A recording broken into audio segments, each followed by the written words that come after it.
BFM Business, 10h, midi, l'émission 100% placement. Intégral placement, Guillaume Sommerer.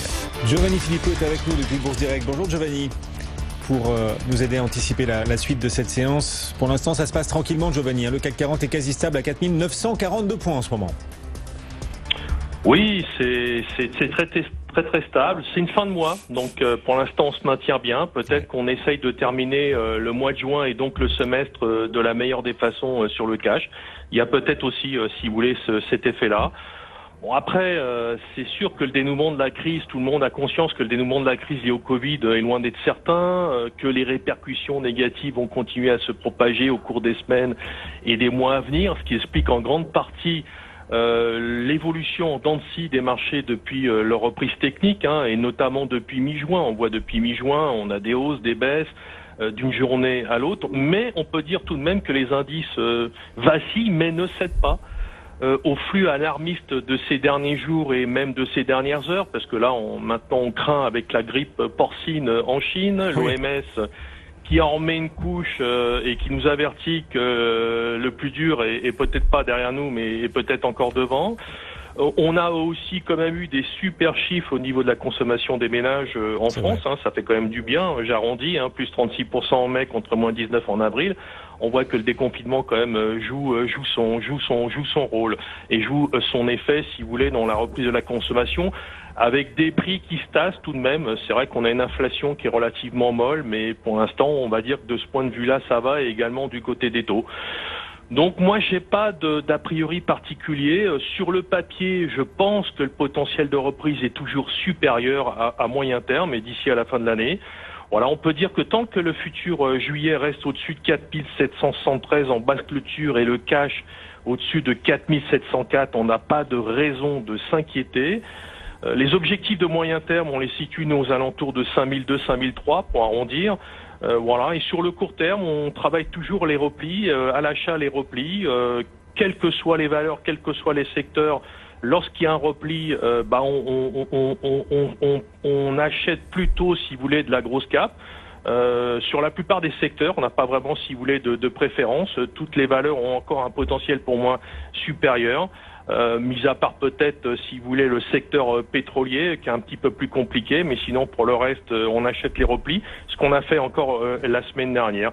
Donc voilà, donc sur le futur juillet, donc au plus près, là on est un petit peu en mode arbitrage. Je pense qu'on va quand même réussir à se stabiliser et à tenir jusqu'à la publication, jusqu'à la prise de pouls de la microéconomie américaine. On a encore une petite quinzaine de jours.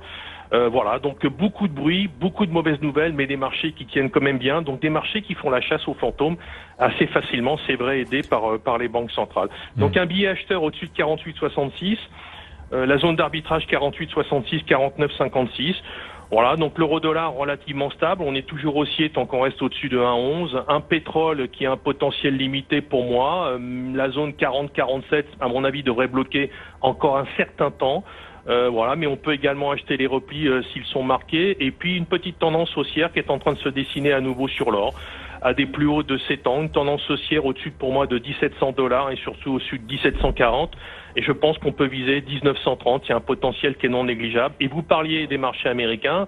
Est-ce qu'on montera en Europe si les marchés américains baissent? Mais oui, mais si les marchés américains se stabilisent, on peut monter. C'est aussi une autre perspective dans l'état actuel des choses. Il y a 2-3 valeurs qui vous attirent particulièrement ou qui attirent votre attention en ce moment sur les marchés, Giovanni, en termes de potentiel, d'évolution?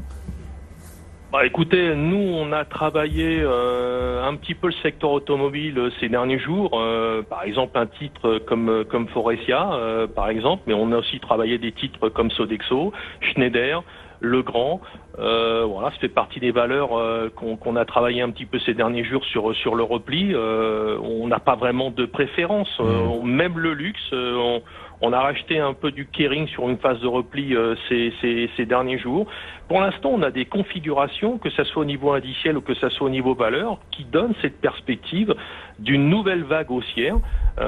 Donc une vague de reprise. C'est pas vraiment une tendance haussière, c'est une reprise. il ne faut pas oublier qu'on n'est peut-être pas à l'abri d'avoir une solution en termes de vaccins au niveau du Covid. Imaginons que s'il y a des bonnes nouvelles de ce point de vue-là, je pense que le marché a un potentiel de rattrapage non négligeable que nous, on évalue entre 10 et 15% en cas de nouvelles de ce type. Donc, en termes de configuration, je pense que tous les secteurs sont un petit peu intéressants à l'heure actuelle. Voilà, faut rester un petit peu prudent. On a une marge de manœuvre qui n'est pas énorme, mais pour l'instant, aucun signe d'alarme particulier dans l'état. Merci beaucoup Giovanni. Giovanni Philippot nous accompagnait depuis Bourse Direct. Le CAC 40 est en légère baisse de 0,06%. Giovanni évoquait cette bonne nouvelle, le rebond très net de la consommation des ménages au mois de mai. En effet, d'après l'INSEE, les ménages ont consommé à un niveau 36,5% supérieur au mois précédent, après une baisse évidemment au mois d'avril. Un chiffre